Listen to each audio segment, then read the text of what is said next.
ಪಾಕಿಸ್ತಾನ ವಿರುದ್ಧ ಅತಿ ವೇಗದ ಅರ್ಧಶತಕ ಸಿಡಿಸಿದ ಇಶಾನ್ ಕಿಶನ್. ಯುವರಾಜ್ ಸಿಂಗ್ ದಾಖಲೆ ಬ್ರೇಕ್. ಇನ್ನು ಮತ್ತೊಮ್ಮೆ ಕೈಕೊಟ್ಟ ಅಭಿಷೇಕ್ ಶರ್ಮಾ, ಮತ್ತೊಮ್ಮೆ ಫೇಲ್ ಆದ ಹಾರ್ದಿಕ್ ಪಾಂಡ್ಯ. ಇನ್ನು ಇಶಾನ್ ಕಿಶನ್ ಅವರು ಯುವರಾಜ್ ಸಿಂಗ್ ಅವರ ಯಾವ ದಾಖಲೆ ಬ್ರೇಕ್ ಮಾಡಿದಾರೆ ಅಂತ ತಿಳ್ಕೊಂಬರೋಣ ಬನ್ನಿ. ಅದಕ್ಕಿಂತ ಮುಂಚೆ ನೀವೇನಾದ್ರೂ ಚಾನಲ್ಗೆ ಸಬ್ಸ್ಕ್ರೈಬ್ ಮಾಡ್ಕೊಳ್ಳೋದು ಹಾಗೆ ನೋಡ್ತಿದ್ರೆ ಸಬ್ಸ್ಕ್ರೈಬ್ ಮಾಡ್ಕೊಂಡು ಬೆಲ್ ಐಕನ್ ಅನ್ನ ಆಲ್ ಇಟ್ಕೊಳ್ಳಿ.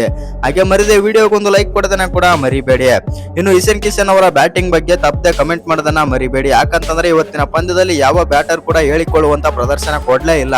ಆದ್ರೂ ಕೂಡ ಒನ್ ಹ್ಯಾಂಡೆಡ್ಲಿ ಮ್ಯಾಚ್ ಆದ್ರೆ ಒಯ್ತಾರೆ ಮತ್ತು ತಗೊಂಡು ಹೋಗ್ತಾರೆ ಅಂತ ಹೇಳ್ಬೋದು ಇಶಾನ್ ಕಿಶನ್. ಹೌದು ಸ್ನೇಹಿತರೆ, ICC T20 2026 ವಿಶ್ವಕಪ್ ನಲ್ಲಿ ಪಾಕಿಸ್ತಾನ ವಿರುದ್ಧ ನಮ್ಮ ಭಾರತ ತಂಡದ ಆರಂಭಿಕ ಆಟಗಾರ ಇಶಾನ್ ಕಿಶನ್ ಅವರು ಅದ್ಭುತ ಬ್ಯಾಟಿಂಗ್ ಕೂಡ ಮಾಡಿದರು. ಇನ್ನು ಕೊಲಂಬೋದ ಪ್ರೇಮದಾಸ್ ಕ್ರೀಡಾಂಗಣದಲ್ಲಿ ನಡೆಯುತ್ತಿರುವ ಈ ಪಂದ್ಯದಲ್ಲಿ ಅಭಿಷೇಕ್ ಶರ್ಮಾ ಅವರ ಮೊದಲನೇ ಓವರ್ ನಲ್ಲಿ ಆದ್ರೆ ವಿಕೆಟ್ ಒಪ್ಪಿಸಿದರು. ಇನ್ನು ಅಭಿಷೇಕ್ ಖಾತೆ ತೆರೆಯಲಿಲ್ಲ, ಆದರೆ ಇಶಾನ್ ಕಿಶನ್ ಮಾತ್ರ ಪಾಕಿಸ್ತಾನದ ಬೌಲರ್ ಗಳಿಗೆ ಸರಿಯಾದ ಪಾಠ ಕಲಿಸಿದರು. ಇನ್ನು ಕೊಲಂಬೋದ ನಿಧಾನಗತಿಯ ಪಿಚ್ ಸ್ಪಿನ್ ಬೌಲರ್ ಗಳಿಗೆ ಸಹಾಯಕವಾಗಿದ್ದರು. ಇಶಾನ್ ಕಿಶನ್ ತಮ್ಮ ಸ್ಫೋಟಕ ಬ್ಯಾಟಿಂಗ್ ಮಾಡಿದ್ದರು. ಎರಡನೇ ಓವರ್ ನ ಮೊದಲನೇ ಎಸೆತದಲ್ಲಿ ಶಾಹೀನ್ ಅಫ್ರಿದಿ ಬೌಲಿಂಗ್ ನಲ್ಲಿ ಸಿಕ್ಸರ್ ಬಾರಿಸಿದವರು ಮತ್ತು ಇದಾದ ಬಳಿಕ ಅವರು ಹಿಂತಿರುಗಿ ನೋಡ್ಲೇ ಇಲ್ಲ.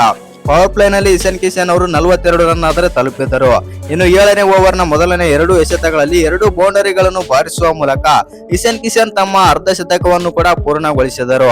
ಇನ್ನು ಯುವರಾಜ್ ಸಿಂಗ್ ದಾಖಲೆ ಬ್ರೇಕ್. ಹೌದು ಸ್ನೇಹಿತರೆ, ಇಶಾನ್ ಕಿಶನ್ ಅವರು 27 ಎಸೆತಗಳಲ್ಲಿ ಅರ್ಧಶತಕ ಪೂರೈಸಿದರು. ಇನ್ನು ಇದು T20 ವಿಶ್ವಕಪ್ ನಲ್ಲಿ ಭಾರತ ಮತ್ತು ಪಾಕಿಸ್ತಾನ ಪಂದ್ಯದಲ್ಲಿ ದಾಖಲಾದ ಅತ್ಯಂತ ವೇಗದ ಅರ್ಧಶತಕವಾಗಿದೆ.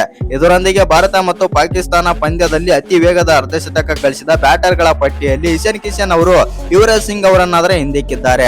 ಇನ್ನು ಈ ವಿಡಿಯೋ ಇಷ್ಟ ಆಗಿದ್ರೆ ಒಂದು ಲೈಕ್ ಮಾಡಿ, ಶೇರ್ ಮಾಡಿ. ಹಾಗೆ ಇನ್ನು ಯಾರು ಚಾನಲ್ಗೆ ಸಬ್ಸ್ಕ್ರೈಬ್ ಮಾಡ್ಕೊಂಡಿಲ್ಲ ಸಬ್ಸ್ಕ್ರೈಬ್ ಮಾಡ್ಕೊಂಡು ಬೆಲ್ ಐಕನ್ ಅನ್ನ ಆಲ್ ಇಟ್ಕೊಳ್ಳಿ. ಹಾಗೆ ಮರಿದೆ ವಿಡಿಯೋಗೊಂದು ಲೈಕ್ ಕೊಡೋದನ್ನ ಕೂಡ ಮರಿಬೇಡಿ.